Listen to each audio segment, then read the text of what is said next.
What's up, everyone? Joe and Mike, buildassetsonline.com. We have a very, very special image for you right here. And if you are listening to this show on audio only, I'll explain what this image is in a second. But the core of today's episode is realistic results for your first year dropshipping and mistakes you should avoid. And you might look at this collage of pictures on the screen and think, Joe, what does this have to do with anything? What does this have to do with dropshipping or dropshipping mistakes? And so let's go through the people on this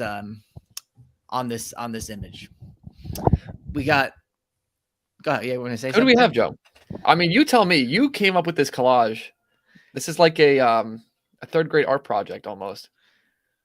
This is just something I came up with in my I've been kind of keeping up with what's going on in pop internet culture, and this is something that when it comes to internet marketing and all this kind of stuff, it all melds together. And so let me go through the pictures left to right.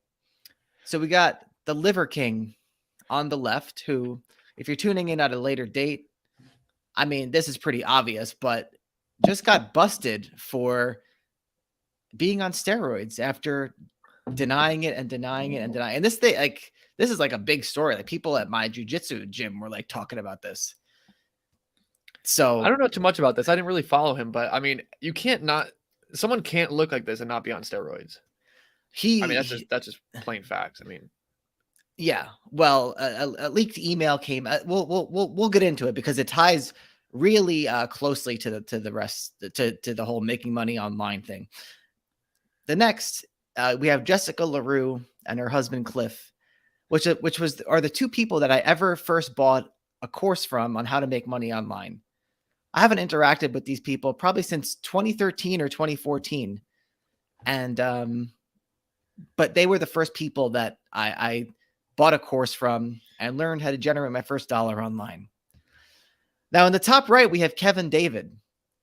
Kevin David allegedly is getting fined by the FTC for scamming people, selling Amazon automation courses and automated crypto bots that you give him money and he gives you money back automatically.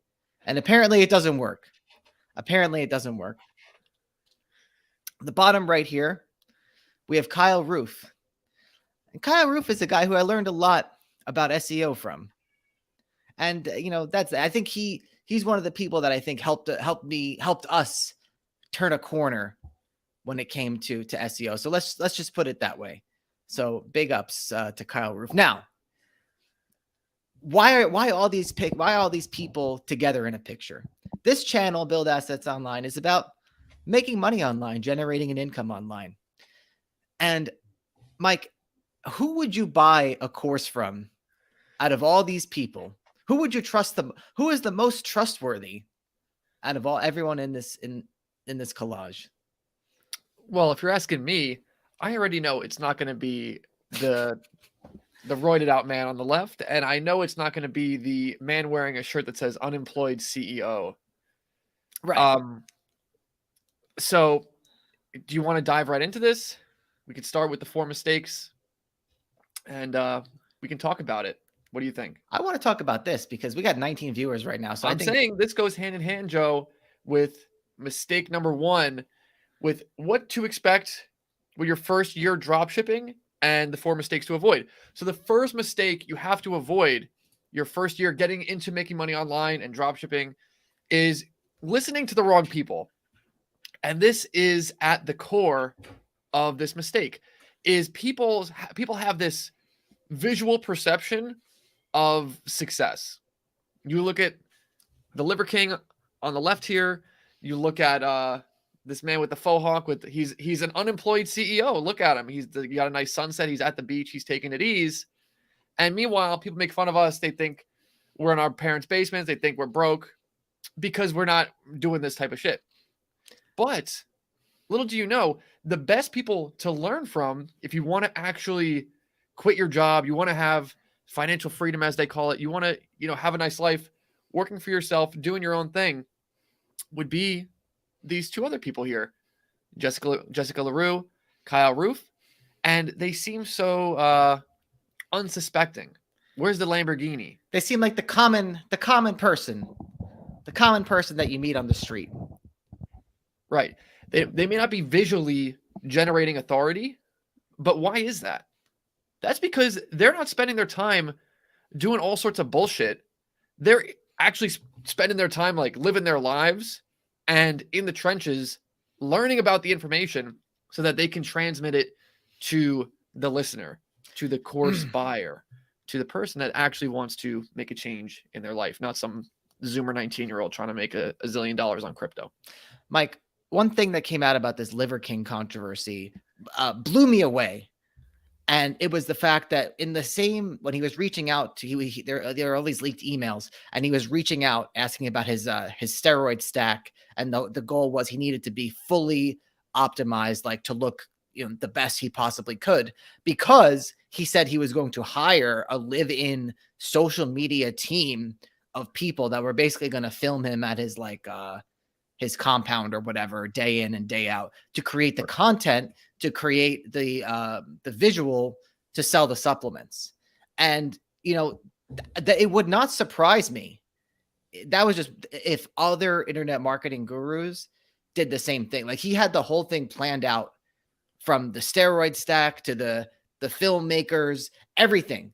And it would not surprise me if other people did the exact same thing in the make money online space. Well, this is what people don't understand. Liver King, Kevin David, whatever his name is, they're actually good marketers. They're very, very good at marketing to get you to buy their stuff. It doesn't mean that the thing that they're selling is good for you. It just means that they know how to project an image, they know how to market and get customers.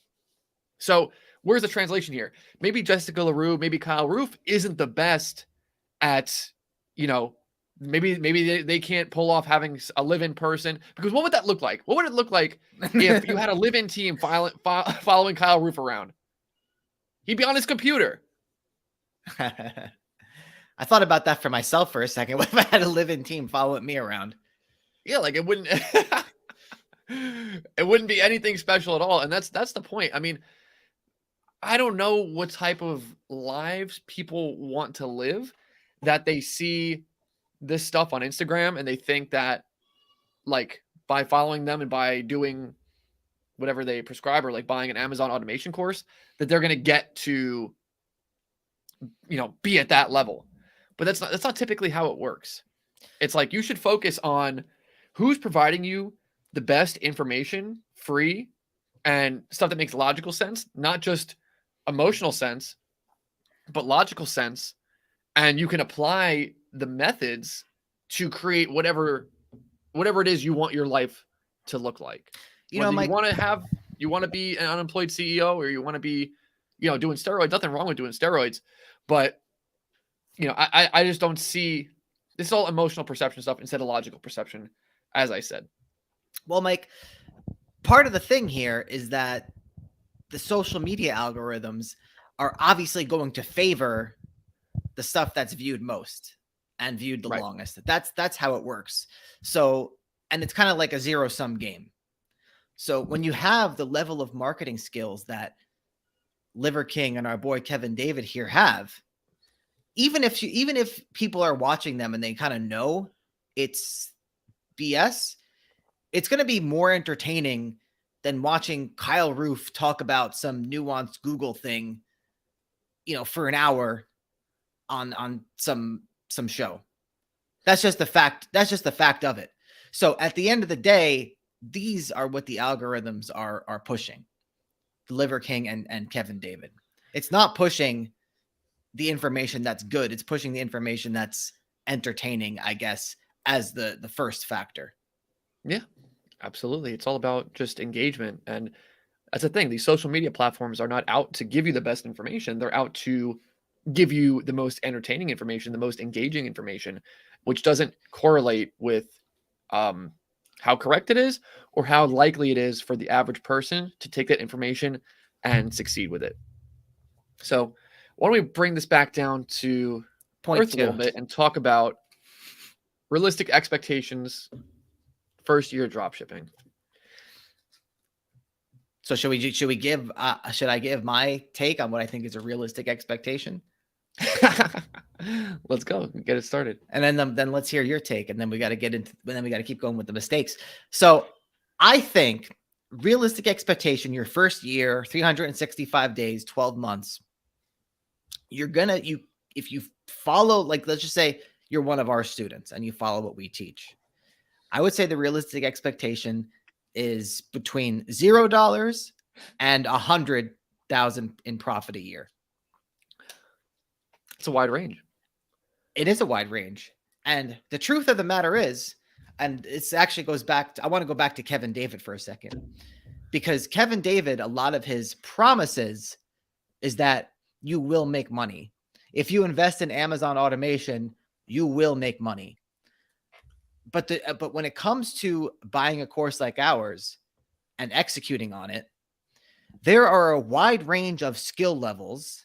There are a wide range of, to be honest, English comprehension among people that do this stuff. There's a wide range of experience, past experience, building websites, maybe you're in sales, talking to suppliers, talking to customers. So all of those things are going to play a factor. It's not just you give us your money and we give money back to you. So that's why the big range. Exactly. And it's like you said, that first year is when you start dropshipping and you're at day 0. It's all about what happened the previous days during your life. Maybe you were building websites, maybe you worked for a marketing firm, or maybe you didn't. Maybe you were working construction, maybe you were a teacher, whatever. So all those things are going to have a huge impact when it comes to following directions.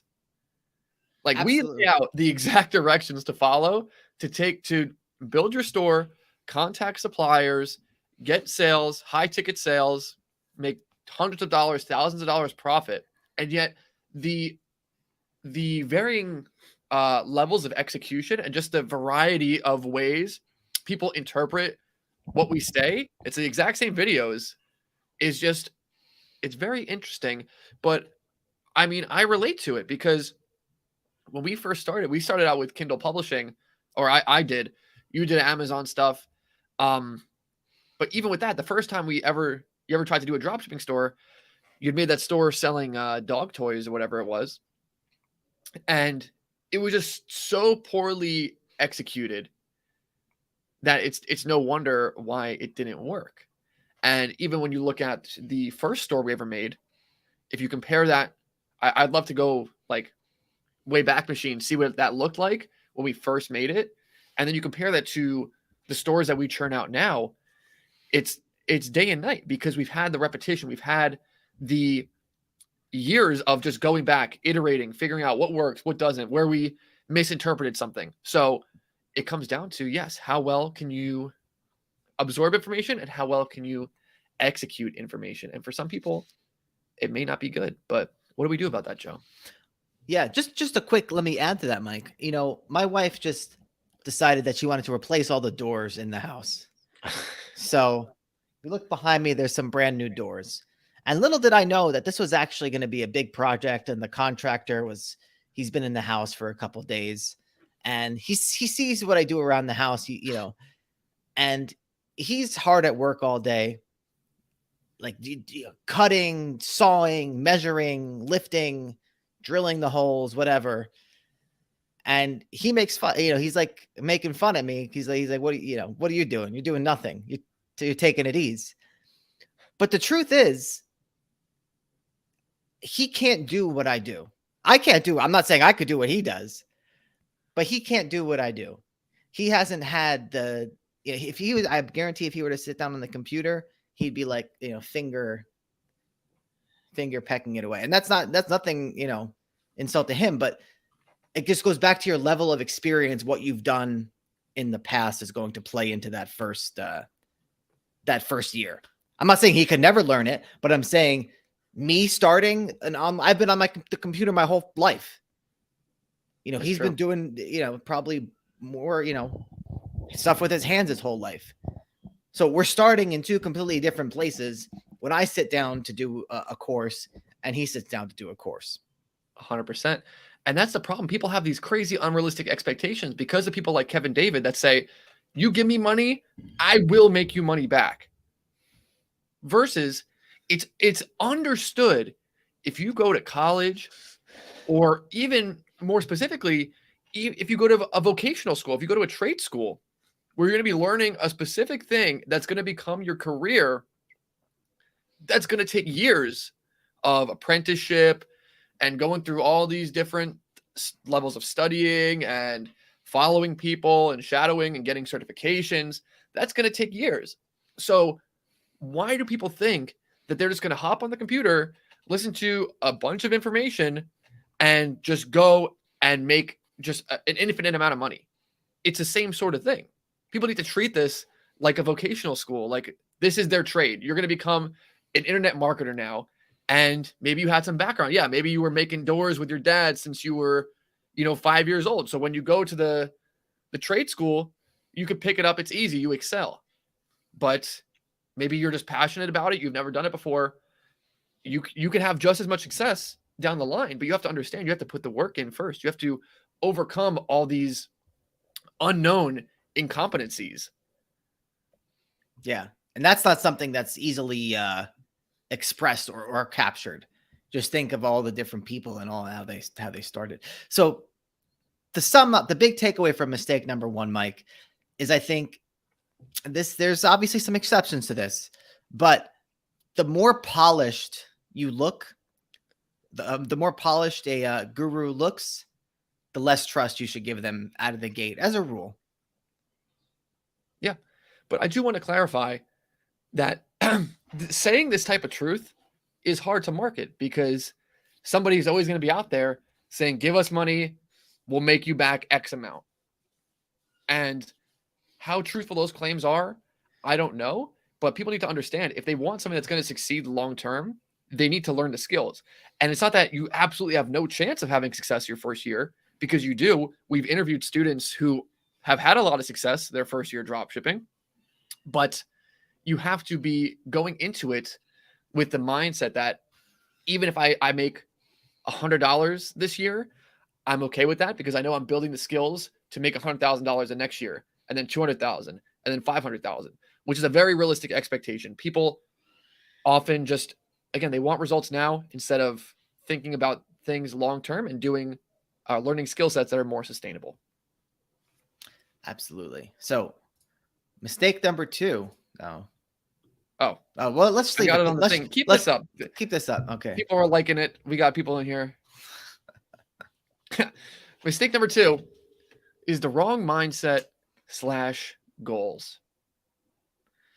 Right. So I think that ties into mistake number one, is that your mindset has to be, like you said, that you're learning the skills to do this new thing that you've set out to do. And I feel like that should actually be your goal, is to learn the skill. The money will come secondary to that. Because if you have the skills, you can make the money, but it doesn't come without the skills. So I think skill acquisition should be your primary thing here. And that's what, it goes back to when we started our SEO journey. It was just years of skill acquisition, years. Yeah. Did I know it would take that long? And if you would have told me, would I have done it? Probably not. But still, that was the thing we kept saying. If we we really wouldn't have done it, probably.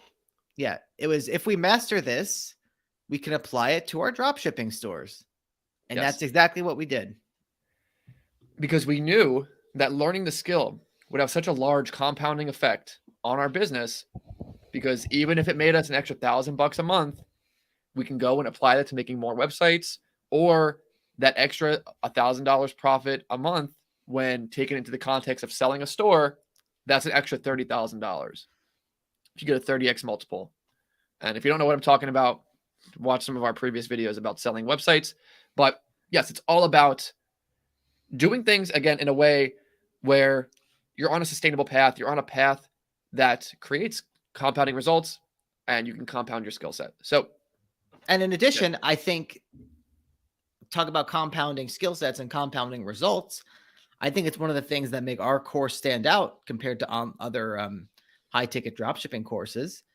And one of our students who had a huge, probably our biggest cash out student to date, he's actually been on the show before. I think he had well over $500,000 cash out.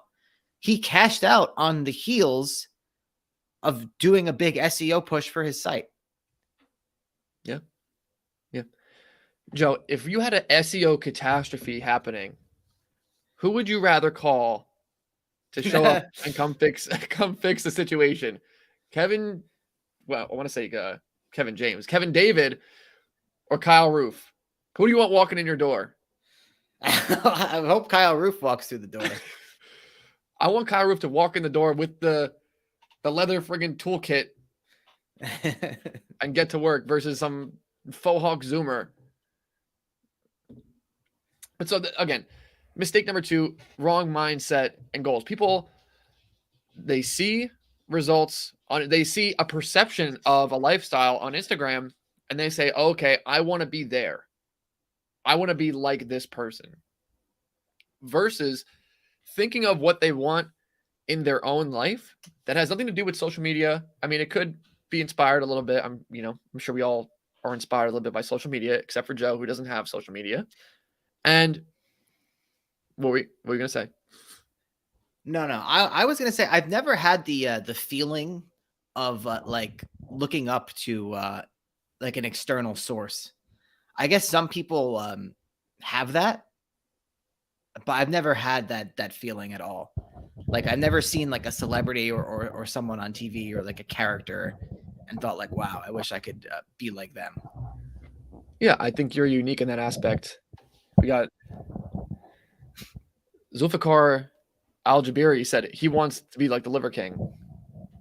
So people see this and they set their goals to just be like that person, to follow their information.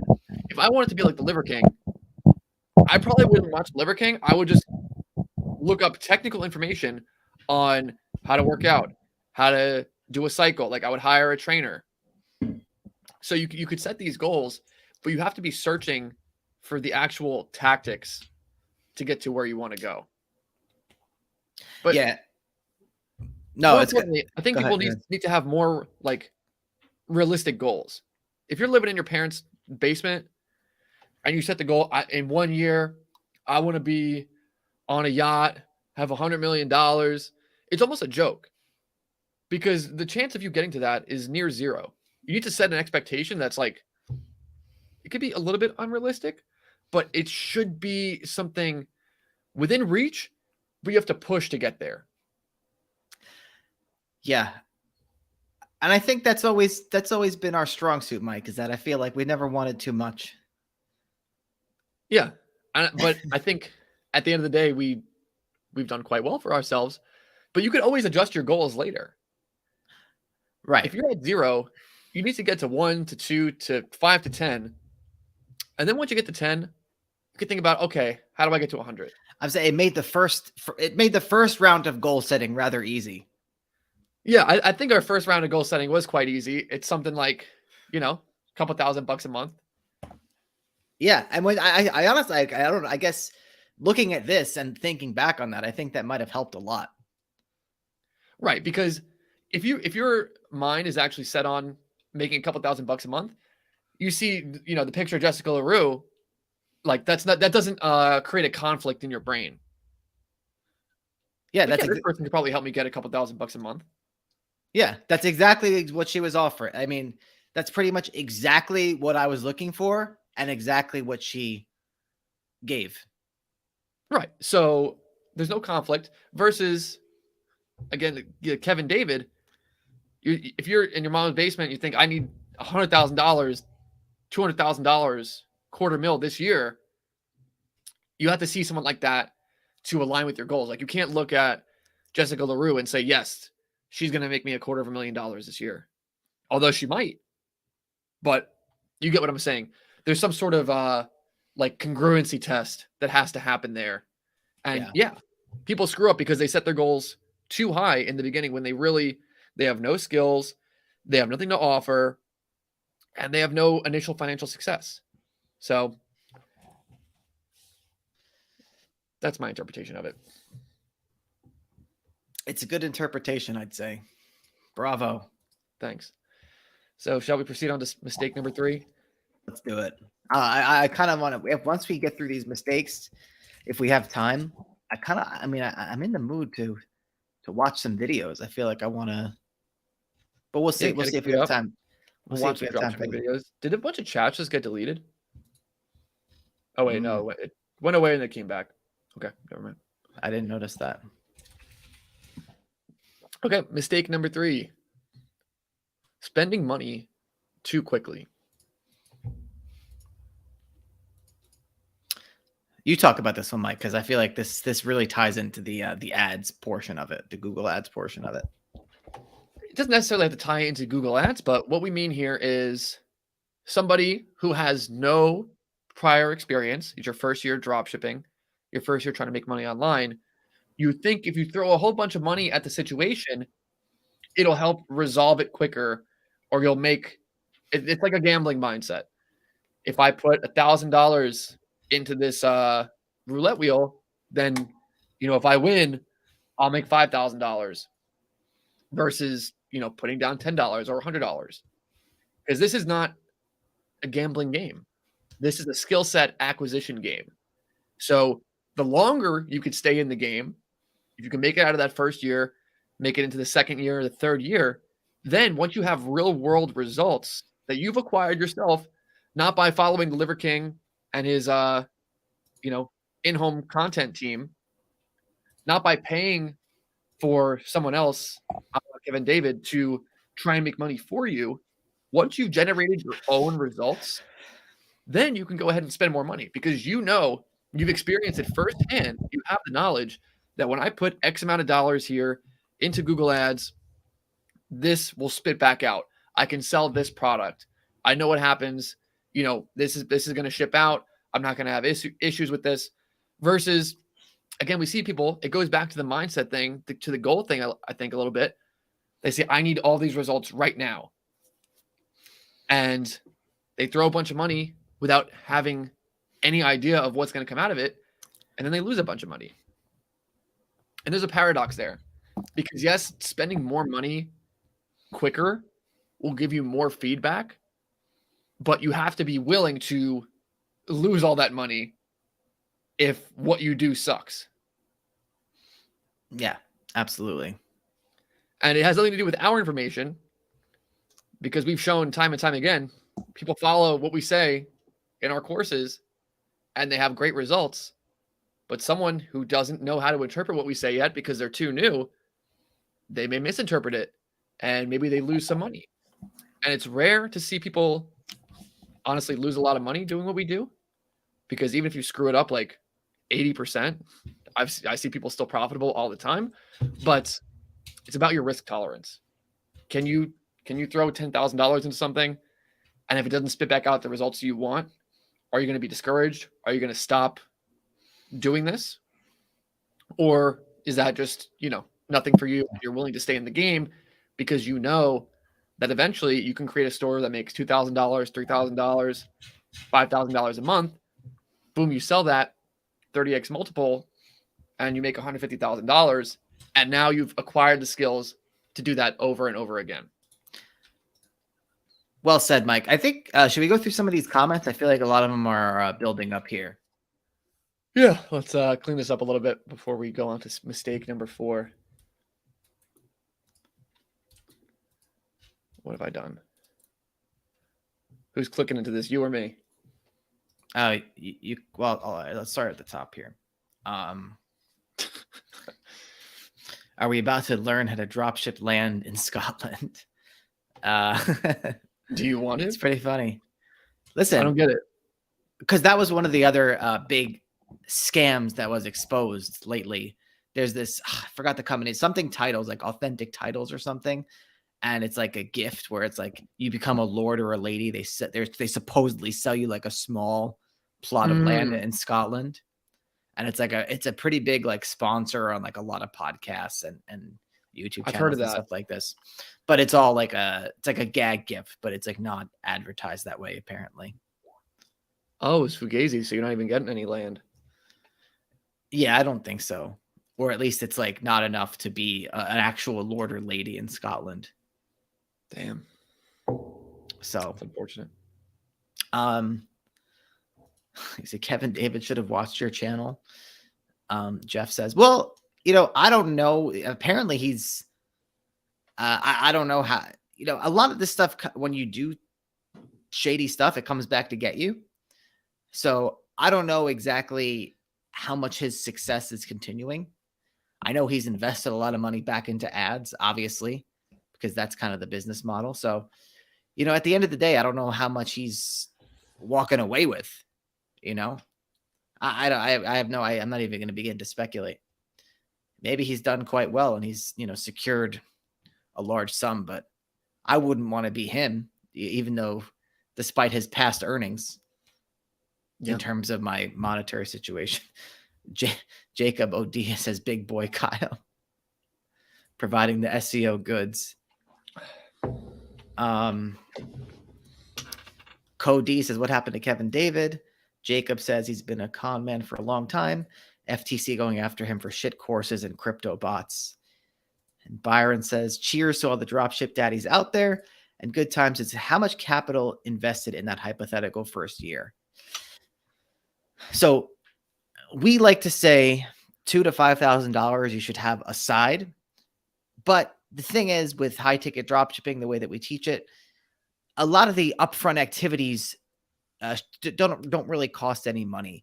The idea is getting your hands on some good price lists with good margins before, you know, dumping a lot into advertising. That way you make one sale, one high intent sale from search, and you know, you're sitting good out of the gate. That's the goal. So it's not like you're dumping all this money into ads like right away. We want it to be much more of a long game. High ticket dropshipping is definitely the cheapest thing to get into to start making money online. And yeah, it probably realistically costs less than $1,000 to get everything going before ads. And then, you know, we want to see people be profitable with their ads during that initial period where Google gives you like a coupon where if you spend 100, they give you 100 or something like that.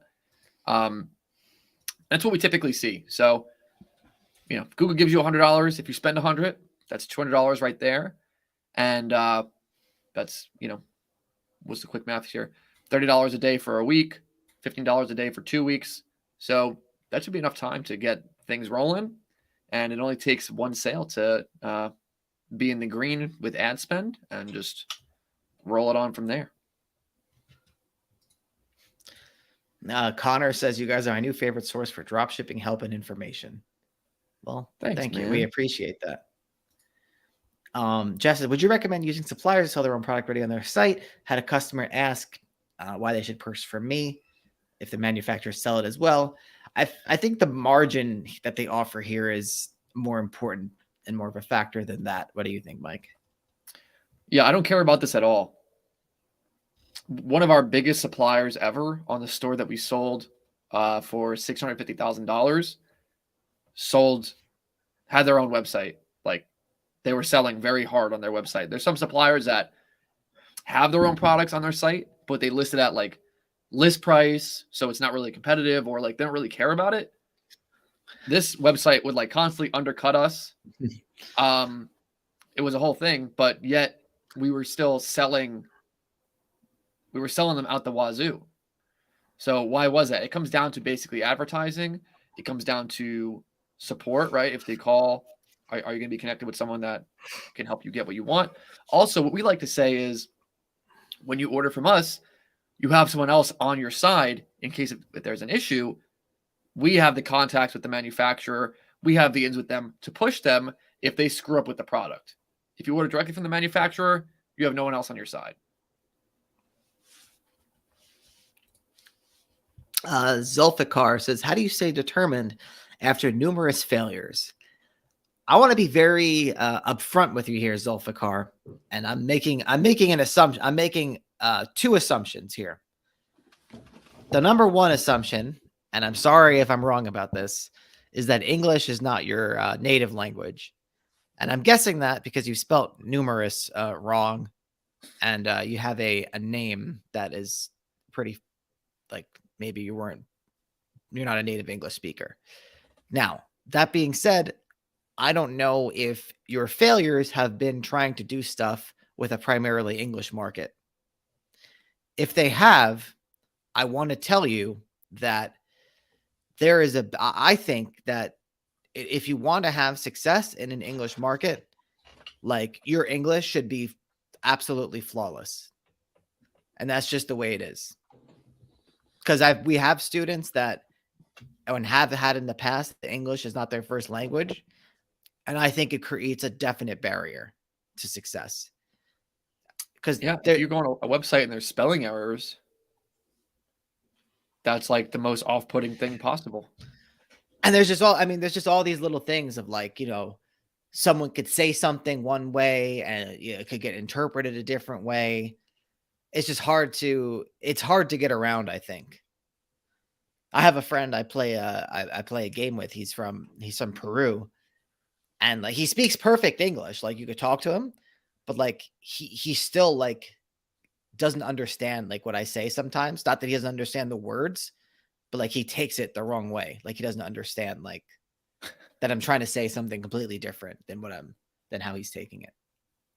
Yeah, but to be clear, I mean, regarding your question, it's hard to know if that's the reason, but the fourth mistake will actually cover this. But to be short, you shouldn't be making mistakes doing different things. You have to, like, pick something to actually do and then just stick with it. And it goes back to the third mistake too, not spending too much money.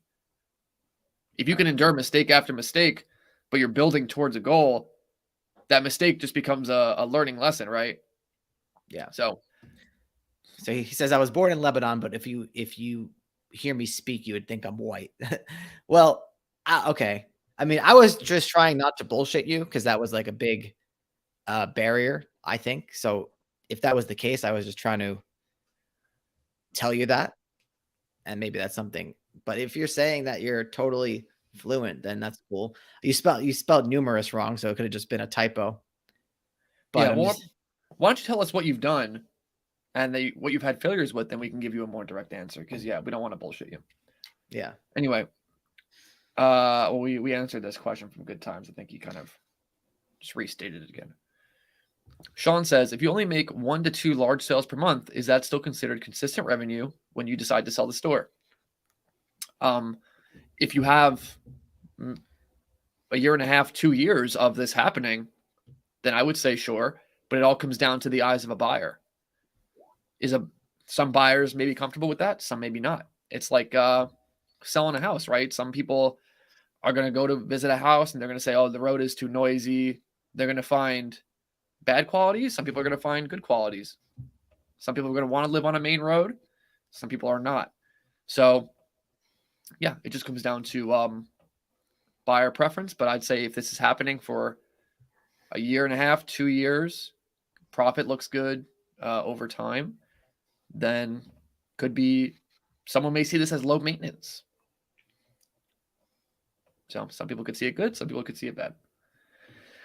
I would like it. I mean, if I was going to buy a store and I saw that, I mean, I would actually like that. Minimal ad spend, and it was bringing in a sale for $10,000 or something every month, and you made it just the profits were good. I would maybe see it as a positive thing as well. Sean said, do you guys sell coaching packages that are separate from the full BAO courses? Well, we sell separate coaching packages, but only to our students.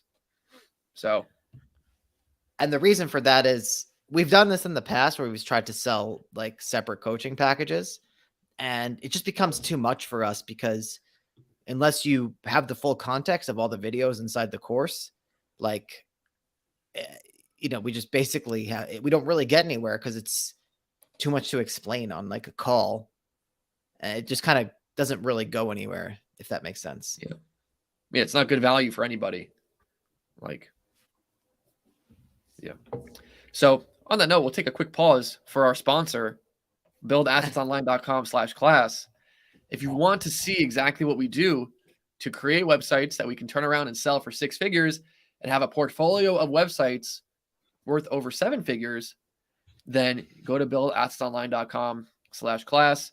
It's a free web class. We show you our products we've sold in the past. We show you a whole bunch of different things, our niches, and you can really learn a lot from there. It doesn't cost you anything.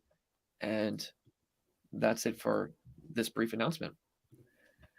So Jacob said, I'm doing high tickets. I'm doing HTK, high ticket dropshipping, I guess. One of my product niches has a lot of distributors based in the US. Anything I should know before working with a distributor? Thanks. I would just treat a distributor as a regular supplier. So the same rules apply. How many people are selling the brands? And it's not really a rule, but like, what's the competition level? What's the map? What's the margin? And that's really it. If you have good margins, they have map, then it can be a good supplier. There you go. Something to sneeze at. Yeah. A distributor is basically the same as a supplier as far as I'm concerned. It just comes down to their logistics. Are they easy to work with? Are their margins good? Do they enforce map? That's really it. Cryptolzy said, hey, Joe and Mike, do your VAs have a good understanding of your products? Can they answer technical questions on the phone to customers? Do you train them on this? Well, on a previous store that we sold, we had maybe like 8 VAs all overseas. And yes, they would know technical stuff. They would be trained on it. Nowadays, we're moving a little bit away from VAs, more towards like native English people, to just provide extra value to our customers. Because obviously, I mean, it's like we're talking about with Zulfikar. Like if you call someone and you want to have like a really seamless understanding, and that's going to help you secure bigger and bigger sales. Like if you call a place and someone that doesn't really understand what you're saying, they're misinterpreting things, that's a bigger factor than like immediately answering a technical question. Because I used to take phone calls myself, and I would know the products pretty thoroughly, and there's always going to be random questions people ask that you don't know. So it's more about, can you make the customer comfortable, build trust, and you just say, yeah, I can check up on this for you. Give me your number, give me your email, and I'll get back to you in 5 minutes with the answer. So can they do that? If they can do that, then they can work for you. So shall we continue on, Joe? Yeah, I was wondering, like, should we watch some shorts or something? Like, something to. We got a final mistake here. Oh, okay. 43 minutes in. Okay, let's go. Let's finish the mistakes out. Mistake number 4: changing course instead of pushing through difficulties. This one is huge. Massive. So this is what I was alluding to with Zulfikar's question. How do you guys find the will to stay determined after numerous failures? And it comes down to this. Are you having failures where you try to do low ticket dropshipping, it doesn't work, and then you buy someone else's course about how to do something slightly different, and then you have trouble with that, and then you buy a course on how to sell leads to dentists, and then you fail at that? If that's how you're failing, then it's going to be very hard to actually get to where you want to go, because that's just spinning your wheels. You're not actually getting anywhere. Versus, think about all the other mistakes we covered. If you decide on a business model, say high ticket dropshipping, and you say, okay, it is clear if I do this and I learn these skills, I will be able to make websites and make these businesses that can make thousands of dollars a month.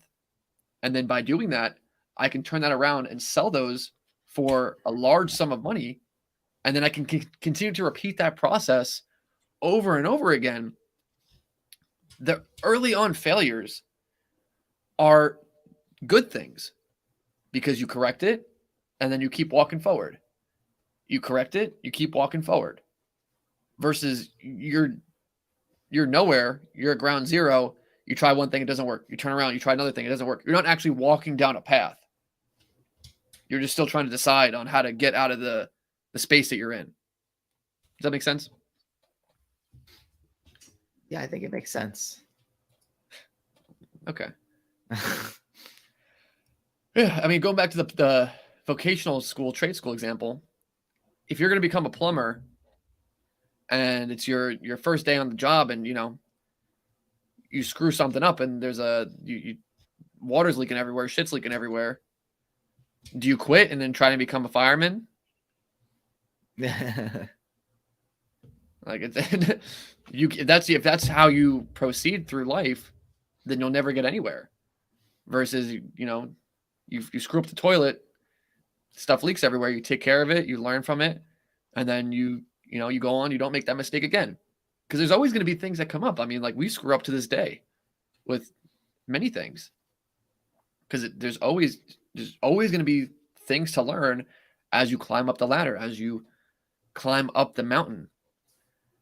So that's a big one, Joe. Because I think it wasn't until we stopped doing this that we actually had success. Yeah, I mean, this was a tough one, especially when it came to drop shipping, because I feel like I think it came a little easier for the business models that we did beforehand. Because I would say when we started drop shipping, it had the most, compared to the stuff we did before, like Kindle, Amazon FBA, drop shipping had the most variables, I think. So you feel like dropshipping was the hardest to do this with?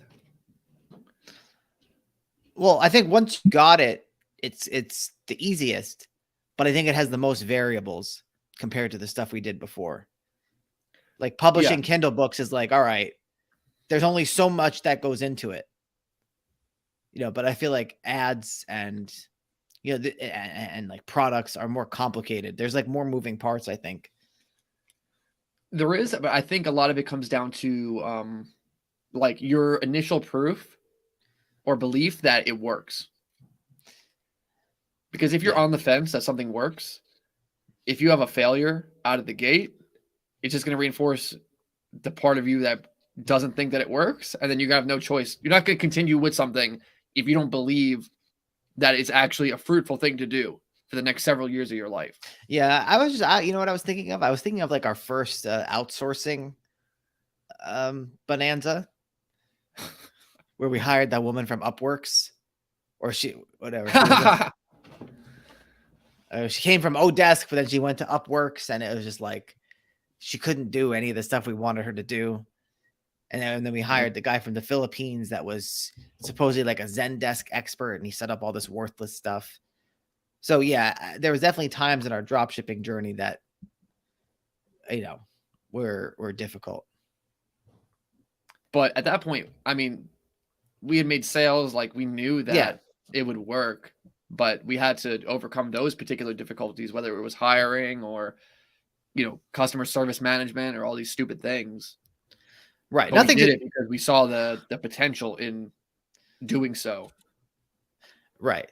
Yeah, nothing to do with the model itself. I would just say I guess more of like the scaling up of it, I think. I don't know. Yeah. So we can answer some final questions and then get to a video or two, Joe, if you want. But Jonelle said, what would you do if you took a broad angle when contacting suppliers, got a supplier completely outside of your niche, ran ads, and then it ended up being your best-selling brand? Would you rebrand the site?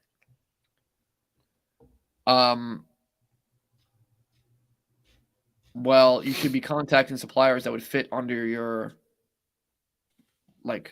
angle. So I don't see why you would need to rebrand the site.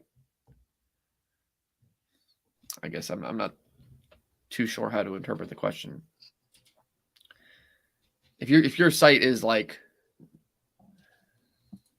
furniture, why would you contact a supplier that sells I don't know, like tractors?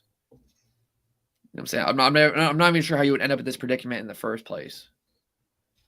So if you get a supplier, they end up being a good brand for you, it should already fit under your domain name. And if it doesn't, it's still selling under that domain name. So I don't see the need to rebrand necessarily. He said, what apps do you use to keep track of your orders? It can quickly get out of hand with back orders and pending orders. We don't use any apps, and I don't think you should be in this situation starting out where you have a bunch of back orders. Like that's your primary source of orders. I haven't seen it work out well for people, to be honest. But yeah, I mean, I think Shopify is good enough. You can just make notes, you can do tags, and you can see what's fulfilled, what's unfulfilled, and kind of interpret it from there. We've used ShipStation in the past, but that was for managing multiple stores. So, I mean, what's good about high ticket dropshipping is that 100 orders in a month is like a lot for a store. So, in anything else, that's like not a lot of orders. That's like 3 orders a day. I mean, that doesn't take up a lot of your time to process and handle 3 orders a day. Cool. Again, guys, buildassetsonline.com/class, our free web class. We show you our products that we've used to create sites that we've sold for 6 figures. So we watching some videos, Joe. What are we doing? Yeah, I'm just wondering, is it going to share the audio? Let's see. All right, let's see if this works. Oh. Oh my God. Stop it. How do I stop it? Okay. Were you able to hear all that or no? I thought I heard something in the beginning. For people listening, were you able to hear the audio on that? It seemed kind of low, if anything. Yeah. Hold on a sec. I might have to use like a Chrome tab or something. See, this is the reality. Mistake number 4. We're pushing through the difficulties here. Okay, hold on. I think I could do it. Yeah, they couldn't hear you. It was too low. Okay. Anyways, while Joe figures that out, leave some comments. Give us a thumbs up. Give us a thumbs down.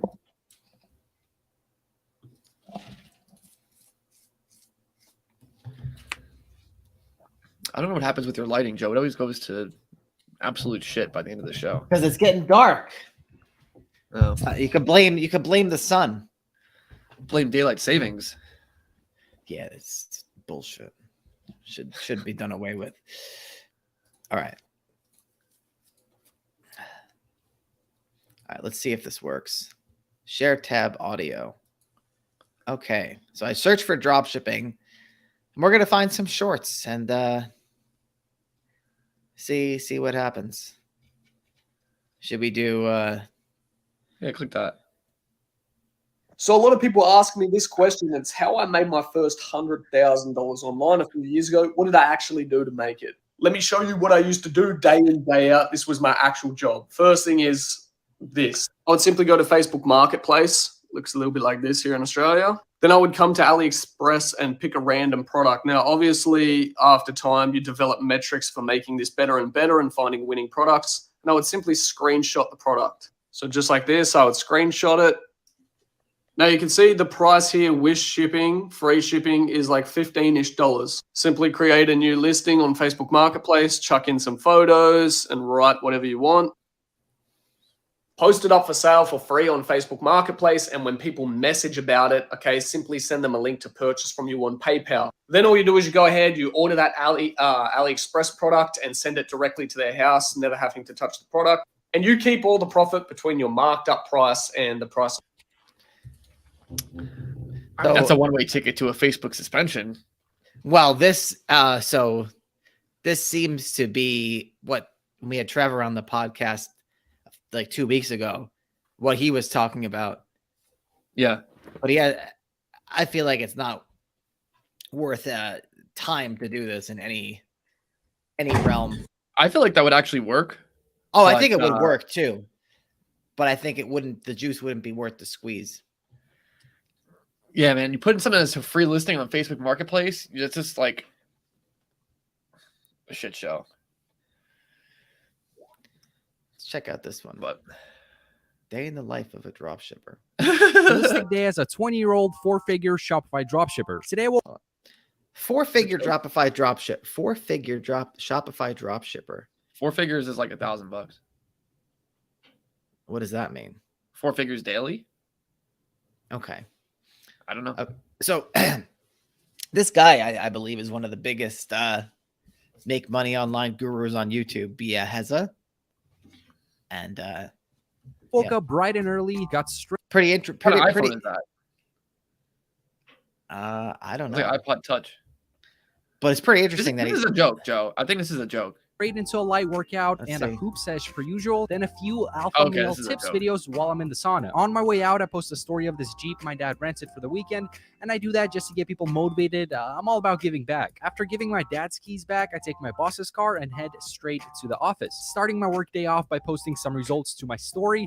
Again, I'm just all about giving back, inspiring, and motivating people. I then steal a few Instagram advertisements from established brands and work on blurring out their logos. Had a falling out with my VA last week, so while I look for a new one, I'm also handling some of the customer support and replying to customer reviews. I then spend 2 to 3 hours with Facebook customer support trying to convince them to unban some of my ad accounts. Then I handle some more just business emails, reach out to a few new influencers to set up. I guess that was a joke. It's definitely a joke. Funny. Let's see. You're exposing the dropshipping. Or, yeah, either of these are good. Where's that? Wait.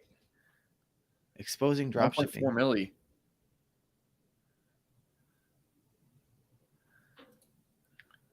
And you're late. And Nelp offered to buy our company for $2.34 million. No, they did not. You literally have 200 followers on your account, and this shitty product that you're selling for $35 can be found on pretty much any Chinese website for like $3. Anyways, I'll continue calling out all the bullshit I see on this app, so make sure to subscribe. This is kind of boring, honestly. I hate this. These shorts, like the TikTok, the Reels, the whole thing. It's how short they are. Like spams my brain. Yeah. And they want you to like scroll. I feel like I'm in a torture trap. Yeah, I didn't really We're like watching boomers. those. I don't mind watching like a clip, like a highlight of something, of like a game or like a sports thing. Yeah. If it's a short of like a basketball dunk or something, like something cool like that. But if it's like information that you're supposed to consume, then it's really bad. Yeah, exactly. Trying to consume information in like 1 minute bites of like, and then you go on to like something else completely random is not a recipe for actually learning something, and probably not a recipe for implementing it either. It's just, I don't know, it's just fodder, as they say. So let's call it Wrap a it day up. here. Let's wrap it up. Screw it. Actually, one more question here. RC, I know you guys are against hiring a VA in the infancy of the business, but I plan on hiring one as I work during the days. Can you give some helpful tips on vetting for one and creating an SOP? Well, tips for vetting one. Number one, they have to hop on the phone with you, and you should be able to tell from talking on the phone with them how good they are at like coming back with like thought up answers, not just like a canned response via email. So they should be quick on their feet. They should be confident when you speak with them on the phone. Creating an SOP. I'm not a big SOP type guy, to be honest. I like to do things as I've heard James Schramko talk about it, where you're going to teach someone something. You You get together, you do it in front of them, and then you have them basically you do it, but then they tell you what to do, and then they do it on their own. So it's a 3-step process. You show them how to do it, and then they try and walk you through it step by step as you do it, and then you watch them do it. So that's all I really know. Yeah. Anyway, we're at the hour mark. We're dropping visitors like flies. Go to buildassetsonline.com/class. Free web class, 7 figures, online assets. We're not the Liver King. We're not Kevin James or Kevin David. We're just 2 bald guys. So, Mike, I want to say we sell a course, and despite what others may tell you, selling a course is one of the most ethical things you could do online. Because look, I could be selling you supplements, telling you you're going to get these kind of results, but if you take my supplements, I could be selling you an automation package, telling you you're going to be, rich, making passive income if you buy my automation package. I could be doing all sorts of things like that, but I just sell you what I know how to do and give you the skills to replicate it, replicate our success. That's it. We just teach you what we know. What's wrong with that? That's it. Take it or leave it. But as always, take it easy.